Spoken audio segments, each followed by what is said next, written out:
Hey everyone, and welcome back to Rank and File Sports.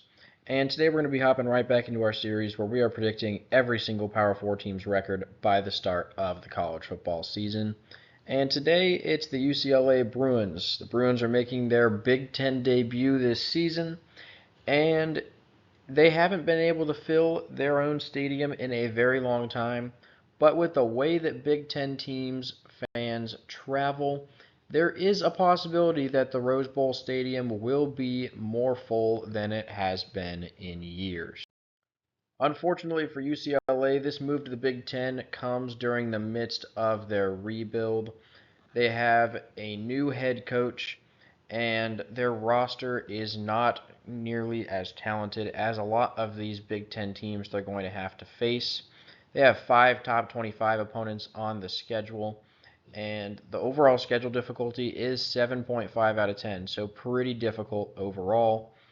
They start off with a road trip to Hawaii. This game shouldn't be that difficult. Hawaii is not going to be one of the better teams in the Mountain West Conference. And they have a very early bye week in week 2 before starting Big Ten play with a home game against Indiana. The Hoosiers are going to be a pretty average team, probably a little bit below average even. And after that, they have a pretty difficult road trip to LSU. LSU is replacing their starting quarterback from last season, but they're going to be a very, very talented team, and with the home field advantage, this is a really tough game for UCLA to win. Not to mention that after that, they have a home game against Oregon. The Ducks are also a very, very talented team. This just really isn't a game that UCLA can win either. And to cap off the very difficult 3 game stretch, another road trip to Penn State. The Nittany Lions are also going to be one of the top teams in the Big Ten this season. And given that this game's on the road, it's really just another one that UCLA won't be able to win. Minnesota at home, however, is a winnable game. The Gophers are going to be one of the worst teams in the Big Ten this season, along with UCLA themselves. So this is a winnable game on the schedule. There aren't that many of those. The road trip to Rutgers is going to be a pretty difficult game. We have Rutgers as being one of the better teams record-wise in the Big 10 just because they have a pretty easy schedule. The second bye week is on October 26th, and coming out of that, they have a pretty tough road trip to Nebraska. The Cornhuskers are going to be much improved this season. They bring in Dylan Raiola, the freshman quarterback, who should be able to lead them to more wins than they've had in a while. It might not be enough for a top 25 ranking, but they are going to be much closer to that this year than they have been in the past few. The home game against Iowa is also going to be very tough. This will be a very low scoring game because the Hawkeyes have an excellent defense yet again this season. UCLA most likely will struggle to score a lot of points in this game, and Iowa will probably end up coming away with a pretty low scoring victory. The road trip to Washington is also going to be a pretty tough game. Washington's nowhere near the national championship caliber team that they were last season. They lost Michael Penix and their head coach. They were able to bring in Jedd Fisch from Arizona, who led the Wildcats to a pretty good season, but they still are going to take a bit of a step back, especially entering Big Ten play this year. They'll be a pretty tough team to beat, especially for UCLA on the road, though. USC is their rivalry matchup. This is also going to be a really, really tough game. USC lost Caleb Williams, but their new quarterback, Miller Moss, he's not a freshman, is still expected to be very good. And just overall, this USC team might not be quite as good as some people are expecting, but they should still be better than UCLA. And finally, they have one Mountain West opponent with Fresno State. They're also going to be a pretty average team as far as the Mountain West Conference goes. This will probably be a decently winnable game for UCLA to end the season. Overall, they have 6 home games and 6 away games. And like I mentioned earlier, only 5 of their opponents are ranked in the rank and file top 25. The schedule didn't have any guaranteed wins for the Bruins, so we start off with the likely wins. There's 3 of them, the first of which is the road trip to Hawaii to start the year. This one, UCLA will most likely win, by around 10 to 14 points. They are definitely going to be favored on the road. This Hawaii team isn't really very good, but we also aren't expecting that much from UCLA this season, which means Hawaii is probably going to have a chance to win this game, but in all likelihood, this will be a UCLA win, and it will be a decently comfortable win where they pull away in the second half. The next game is right after their bye week. This one's in week 3, but it's only the second game of the year, and it's the Big Ten opener against Indiana. This game should actually be pretty good. Indiana also might be a little bit underrated by some people. They're still going to struggle to make a bowl game, but this Hoosiers team is definitely going to improve over the next couple years, and this might be one of the first seasons where they start to make that improvement. And if they're able to start with a road victory at UCLA, that'll definitely help them quite a bit. As for UCLA, this one is going to be a little bit tougher than they expect. It's a night game at home, so don't just assume that UCLA is going to kick off the Big Ten season with a win. And then finally, the last game of the year is the last likely win, and that one's Fresno State. Fresno State is going to be a decent team out of the Mountain West.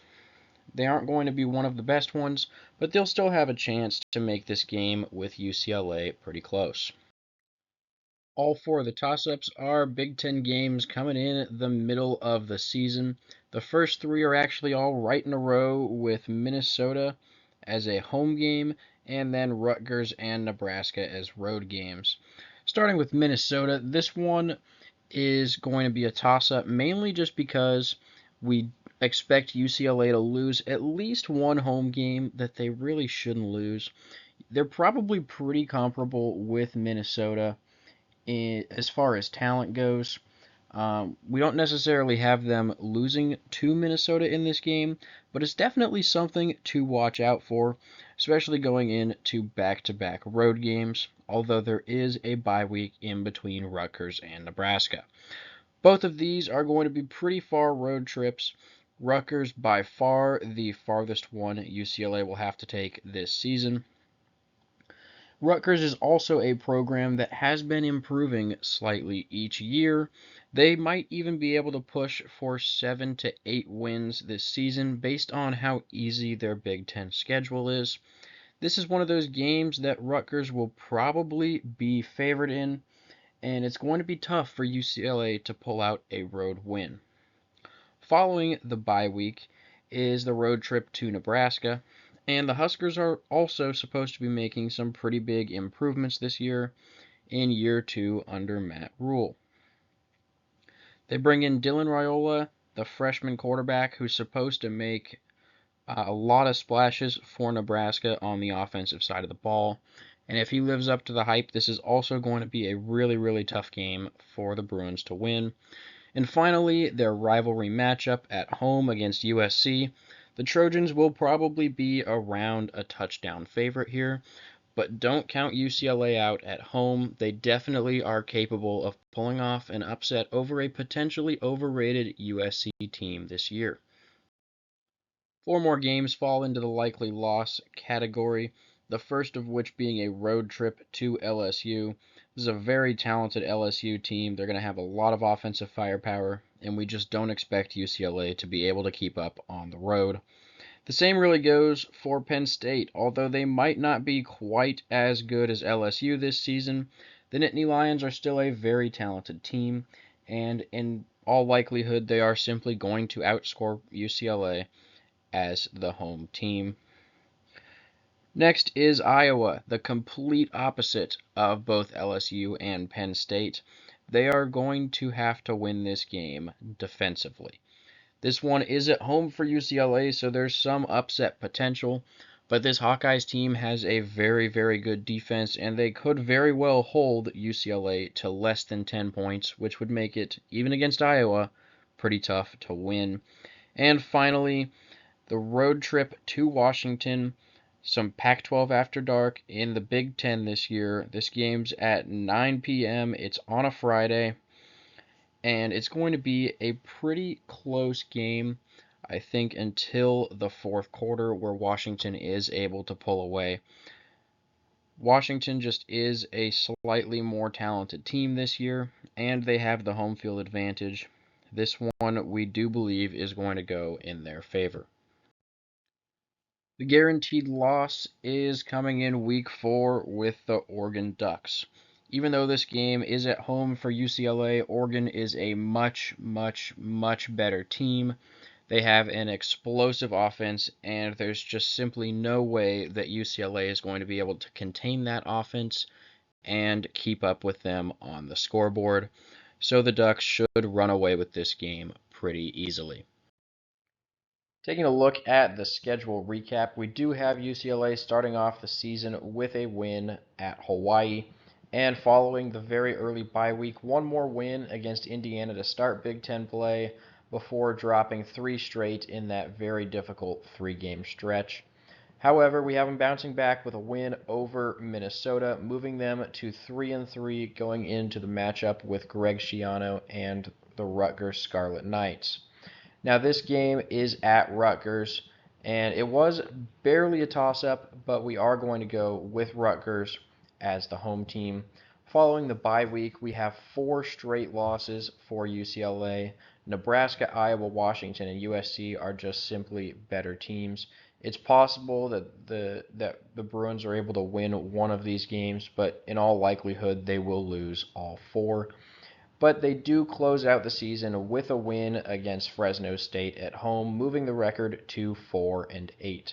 The projected record favors a potential 5th win at 4.65 and 7.35. That could be the road trip to Rutgers or Nebraska, maybe even the home game against USC. You never know what happens in those rivalry games. The FPI record is actually all the way up at 5.5 and 6.5, still not favoring a bowl game, but they are in between 5 and 6 wins there. Only a 2.8% chance to make the college football playoffs and a 0.1% chance to win the national championship.